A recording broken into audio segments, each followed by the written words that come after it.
There are still scores of persons traversing the city who don't have a place to call home.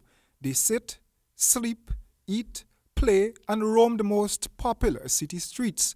However, the government has set up a task force whose aim is to address a number of problems plaguing the country, and vagrancy happens to be one of them.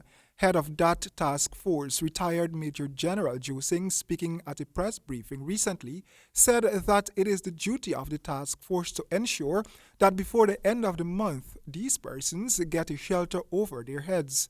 My expectation is that by Christmas we start seeing some of the persons who are destitute being relocated to places like the Hugo Chavez Center at Onbawak.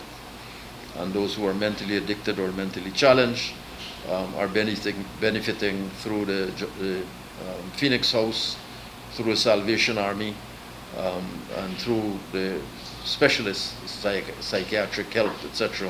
The project head will be meeting with officials from the Social Protection Ministry on Monday to discuss ways in which this issue could be addressed. Mr. Singh is also pleading with relatives of these persons to help in the process. We're asking here for those persons who know that they have relatives on the streets to come forward and not to ignore the problem. These people have to have relatives, and there are legal considerations which one has to take into account if you're to move someone to the Hugo Chavez Center. There are forms, I believe, which will have to be signed.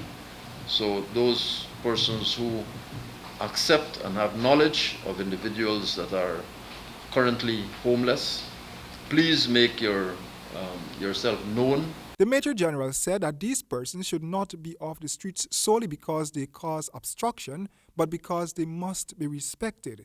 There are legal and other considerations which have to be addressed. So the process, we have what is called an algorithm prepared by the new chair of that committee, Ms. Leslyn Holler, and that algorithm actually shows the process that has to be gone through to ensure that persons' human rights are being respected, and at the same time we are not in danger of putting certain categories with other categories, like the mentally challenged or the addicted. Royden James, HGP Nightly News.